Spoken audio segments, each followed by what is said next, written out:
The most fearless manhunt the American West has ever seen came to an end when Frank Reno was shot in the chest while running over a frozen cornfield close to Seymour, Indiana. In December of 1868, Allan Pinkerton had recently demonstrated that a private investigative firm was capable of achieving goals that sheriffs, marshals, and entire posses were unable to achieve. Follow a group of rail robbers across 2 international borders and 3 states. However, Pinkerton's strategies for eliminating the Reno brothers would drastically alter America's approach to pursuing wanted men. Before the Transcontinental Railroad stitched America together in 1869, the geography of crime operated on a simple principle. A horse could carry you faster than news of your crime could travel. Sheriffs had jurisdiction only within county lines. Town marshals controlled a few dusty streets. Federal marshals existed, but remained desperately few. Scattered across territories larger than European nations. Into this vacuum stepped men who worked not for badges, but for percentages. They were called thief-takers, regulators, manhunters. But the term that stuck was bounty hunter, and they operated in a legal twilight that made them simultaneously essential and terrifying to the communities that employed them. The economics drove everything. A county government might post $200 for a horse thief, $500 for a murderer, $1,000 for a train robber. The bounty hunter received no salary, no pension, no support. Every meal, every horse, every informant bribe came from his own pocket, reimbursed only if he delivered the wanted man alive or produced a body with sufficient identification. This arrangement created a peculiar kind of professional, part detective, part entrepreneur, part gambler, betting weeks or months of work against the possibility of a single payday. Some were former lawmen who found the constraints of a badge too limiting.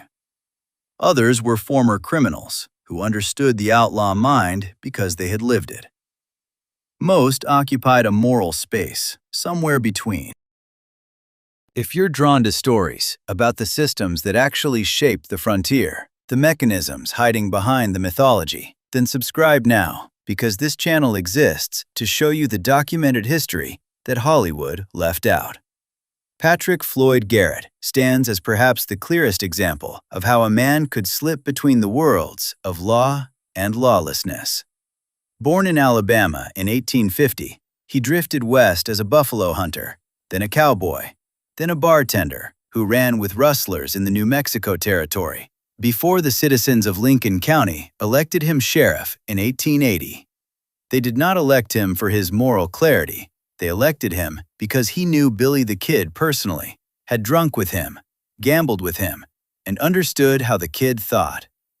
That knowledge was a commodity more valuable than honesty. Garrett's pursuit of Billy the Kid across the staked plains in the winter of 1880 into 1881 illustrates the tracking methods that defined the era, methods that had nothing to do with the dramatic showdowns later invented for dime novels. Garrett did not track footprints across open desert. He tracked information across a network of informants, paying cash for sightings, for rumors, for the names of sympathizers who might be sheltering the outlaw. In December 1880, Garrett learned that the Kid had been seen near Fort Sumner.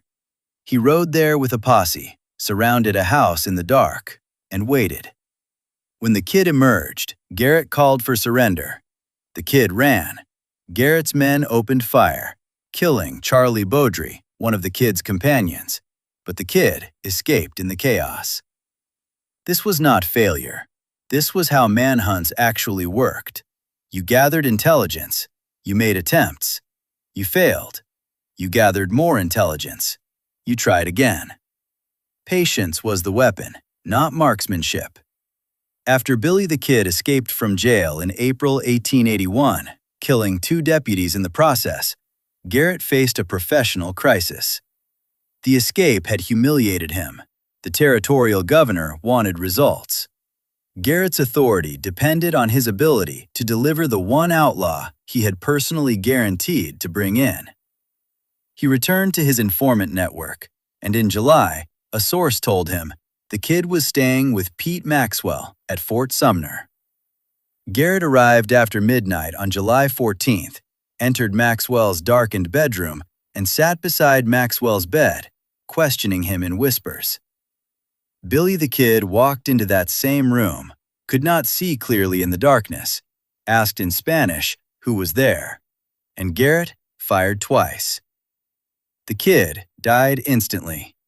Garrett had won, through superior intelligence, not superior gunfighting. And this pattern would repeat across countless other pursuits. But Garrett operated within a relatively confined geography, chasing a single man across a known territory.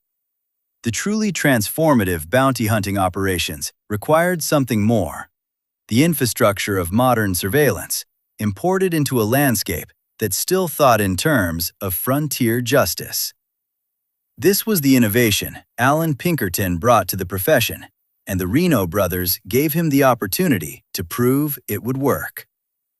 The Reno gang committed the first peacetime train robbery in American history on October 6, 1866, when they stopped an Ohio and Mississippi Railroad train near Seymour, Indiana, broke into the express car, and stole $10,000.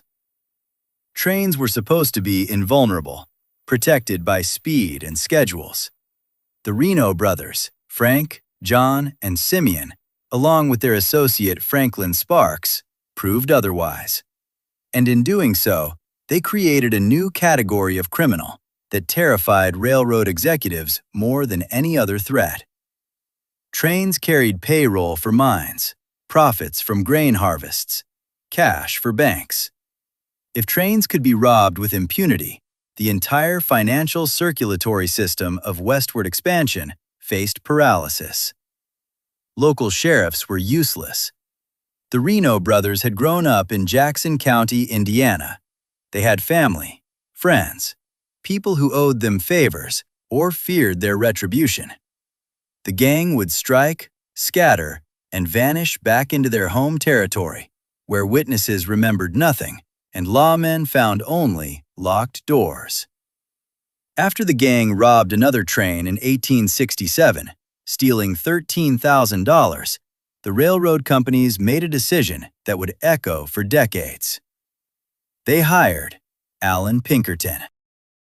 In March 1868, Pinkerton's operatives tracked John Reno and Frank Sparks to Indianapolis and arrested them. But here, the limitations of private law enforcement became brutally apparent. That night, a vigilante mob stormed the jail and attempted to lynch both men. Police fought off the mob, but the message was clear. The community around Seymour wanted blood, not trials. Pinkerton had demonstrated he could find anyone, anywhere, but he could not control what happened afterward. The surviving Reno brothers fled to Canada, calculating correctly that extradition treaties moved slowly and that distance still offered protection. They were wrong about Pinkerton's reach. He sent operatives to Windsor, Ontario, where the brothers were hiding, and worked with Canadian authorities and the U.S. State Department to begin extradition proceedings. Frank Reno fought extradition for 8 months, hiring lawyers, filing appeals, but Pinkerton had resources that matched his own. The detective agency was not constrained by jurisdictional boundaries or budget limitations, because the railroads were paying, and the railroads had effectively unlimited funds when it came to protecting their shipments. In October 1868, Canadian authorities handed Frank Reno over to Pinkerton operatives, who transported him by train back to Indiana. He never made it to trial. On the night of December 11, 1868, vigilantes wearing masks stormed the New Albany jail, where Frank Reno was being held, along with 2 other gang members. They overpowered the guards, dragged all 3 men from their cells, and hanged them from the same beam. Pinkerton had delivered his targets, but the community had delivered its own verdict, and the line between law enforcement and lynch law had dissolved completely. This outcome revealed the central paradox of bounty hunting in the Old West. The profession existed because formal legal institutions were weak, but its success often strengthened extra-legal violence rather than legitimate courts. Bounty hunters brought outlaws back to communities that were tired of waiting for slow trials and unreliable juries. The hunters provided the capture, the mobs provided the punishment. This cycle repeated across the frontier with a frequency that official records often obscured, because no one in authority wanted to document their own irrelevance. Texas offered the most extreme version of this dynamic because of its unique legal structure. After Reconstruction ended in 1877, the Texas Rangers were reorganized as a state-level law enforcement body, but vast stretches of West Texas remained effectively ungoverned. Cattle rustling plagued ranchers, and the distances involved made traditional pursuit nearly impossible. A rustler could steal cattle in one county, drive them 200 miles to another, sell them, and disappear before the original owner even noticed the theft. Large ranching syndicates responded by hiring stock detective associations, which were essentially bounty hunting organizations with polite names.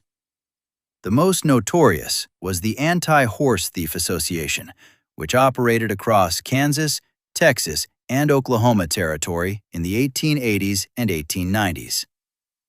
Members paid dues and in exchange received the association's services, tracking stolen livestock, identifying thieves, and recovering property. The association employed full-time detectives who maintained lists of known rustlers, monitored livestock sales, and coordinated with railroad agents to track suspicious shipments. When they identified a thief, they had three options: turn him over to local law enforcement, recover the stolen property through intimidation, or kill him and claim he resisted. Records are incomplete regarding how often the third option was chosen, but evidence from court cases and newspaper accounts suggests it was not rare. In 1888, a stock detective named Frank Reno shot and killed two suspected rustlers in Johnson County, Wyoming, claiming self-defense. No charges were filed. Reno was on the payroll of the Wyoming Stock Growers Association, which included some of the wealthiest cattlemen in the territory. His employers considered his actions justified because the legal system had failed to protect their property. Reno would later participate in the Johnson County War of 1892, an armed invasion by cattlemen and hired gunmen intended to eliminate rustlers through mass execution. Federal troops intervened before the killing escalated beyond 2 deaths. But the incident demonstrated how bounty hunting could metastasize into private warfare when communities lost faith in formal justice. The federal government's response to this chaos was belated and inadequate. In 1865, there were fewer than 20 U.S. Marshals responsible for the entire Trans-Mississippi West. Each marshal could appoint deputies, but these positions were fee-based. A deputy marshal earned money through specific services: 6 cents per mile traveled in pursuit of a fugitive, $2 for an arrest, 10 cents for each subpoena served. This incentive structure meant deputies focused on high-volume, low-risk work, like serving court documents, rather than dangerous manhunts. The reward system encouraged bounty hunters to fill the gap because they worked on commission for results, not process. Judge Isaac Parker's court in Fort Smith, Arkansas, illustrated both the potential and the limits of federal law enforcement on the frontier. Between 1875 and 1896, Parker's jurisdiction covered 74,000 square miles of Indian territory, including what would become Oklahoma. He employed up to 200 deputy marshals at any given time, making his court the largest federal law enforcement operation in the West. These deputies were technically not bounty hunters because they received federal commissions, but they operated identically, tracking fugitives across vast distances, working alone or in small groups, gambling their lives against fee payments and occasional rewards. Bass Reeves stands as the most successful of Parker's deputies, and perhaps the most effective manhunt specialist in frontier history.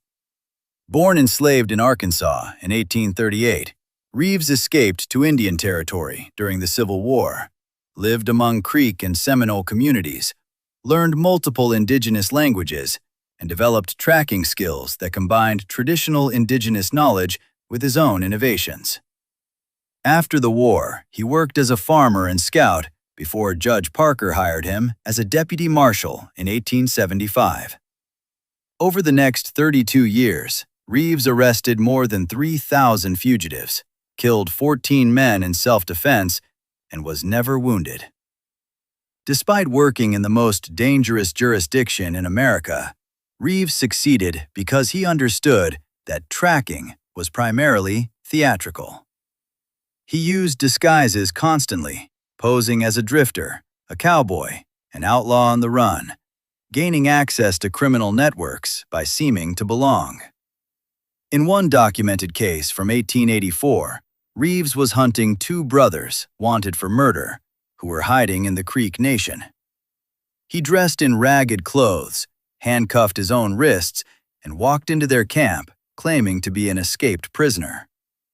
The brothers believed him, fed him, and fell asleep. Reeves waited until deep in the night, retrieved his hidden revolver, and arrested both men without firing a shot. The performance was the weapon. But even Reeves operated within a system that was breaking under its own contradictions. By the 1890s, as railroads connected the frontier and telegraph lines carried information instantaneously, the geographic advantages that had protected outlaws disappeared. Butch Cassidy and the Sundance Kid discovered this in 1901, when Pinkerton operatives tracked them from Wyoming to New York to Argentina, using steamship passenger lists and banking records. The Wild Bunch had been among the most successful outlaw gangs of the 1890s, precisely because they understood infrastructure. They robbed trains and banks near railroad junctions, used relay stations of fresh horses, and dispersed into remote wilderness areas where posses lost their trail. But the same infrastructure that enabled their robberies also enabled their pursuers. After a train robbery near Wagner, Montana in 1901, Pinkerton detectives identified Sundance Kid from photographs, tracked his girlfriend to New York, and followed the trio to South America. Pinkerton could not arrest them there, but he coordinated with South American authorities, distributed wanted posters, and made their lives as fugitives increasingly difficult. The West was closing, not because of gunfights, but because of record-keeping, photography, fingerprinting, and international communication networks. Bounty hunters were becoming obsolete because institutions were finally catching up. The social consequences of this transition were profound and remain visible today. Bounty hunting had emerged from institutional weakness, but it normalized extra-legal violence, vigilantism, and the idea that justice was a private commodity, available to those who could pay. Communities that had relied on bounty hunters and stock detective associations internalized the logic that law enforcement was something you purchased, rather than something government provided.